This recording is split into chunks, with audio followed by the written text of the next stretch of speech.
नमस्कार. निवेदक विठ्ठल पवार या माझ्या यूट्यूब चॅनलमध्ये आपल्या सर्वांचं मी मनापासून स्वागत करतोय.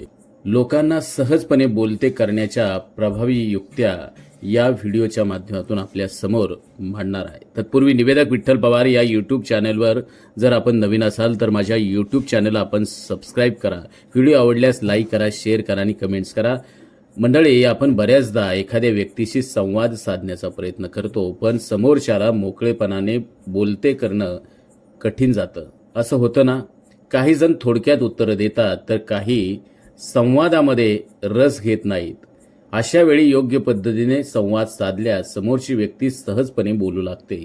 यासाठी तुम्ही योग्य प्रश्न विचारणे, लक्षपूर्वक ऐकणे आणि समान आवडीचे विषय शोधणे या तंत्राचा वापर केल्यास संवाद अधिक प्रवाही, अर्थपूर्ण होतो. आणि याच व्हिडिओच्या माध्यमातून काही प्रभावी युक्त्यांविषयी जाणून घेऊया, ज्या तुम्हाला कोणाशी सहजपणे संवाद साधण्यास मदत करतील.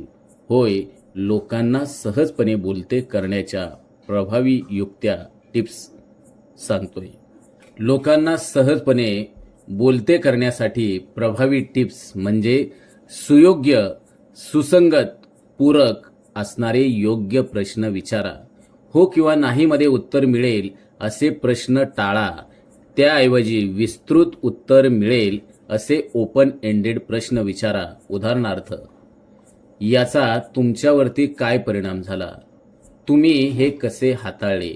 अशा प्रश्नांमुळे समोरची व्यक्ती अगदी मोकळेपणाने दिलखुलास बोलू लागते आणि आपल्यामधला संवाद खरं तर अधिक प्रवाही होतो.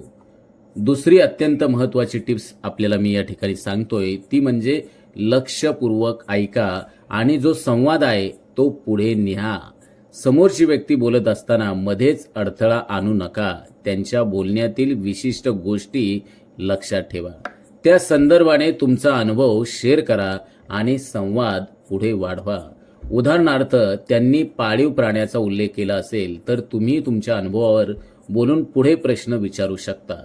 तिसरी अत्यंत महत्त्वाची टिप्स आहे, समान विषय शोधा आणि संवाद रंजक ठेवा. समान आवड असलेल्या गोष्टी शोधा आणि त्यावरती संवाद साधा. दोघांमध्ये साम्यस्थळ निर्माण होईल अशा गोष्टी शेअर करा.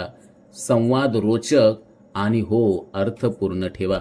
यामुळे समोरची व्यक्ती अगदी तुमच्याशी मन मोकळेपणाने बोलते आणि आपल्यातला संवाद अधिक प्रवाही होतो आणि नवे नातेसंबंध या निमित्तानं अधिक दृढ होत जातात. मग लोकांना सहजपणे बोलते करण्यासाठी तुमच्या विषयांची संगती राखणारे पाठपुराव्याचे अर्थात ओपन एंडेड प्रश्न मगाशी सांगितल्याप्रमाणे तुम्ही विचारू शकता, ज्यामध्ये तुम्हाला रस आहे किंवा कसे याची तुम्हाला अधिक माहिती असायला हवी. खरं तर या युक्त्या कामी येतात, कारण तुमच्या संवादातून दोघातील असणारी साम्यस्थळे पुढे येत असतात. आवडीचा विषयावरती संवाद साधल्यानं एक संवाद कंटाळवाणा न होता तो रंजक वाटत असतो. म्हणून अशा महत्त्वाच्या ज्या टिप्स आहेत, लोकांना सहजपणे बोलते करण्यासाठी अत्यंत महत्त्वाच्या टिप्स आणि या युक्त्या आहेत, तर त्या तुम्ही समजावून घ्या. तुम्हाला अत्यंत त्याचा उपयोग, फायदा नक्कीच होऊ शकतो. धन्यवाद. आमच्या चॅनलवर नवीन असाल तर सबस्क्राईब बटनावर क्लिक करा आणि बेल आयकॉन प्रेस करा.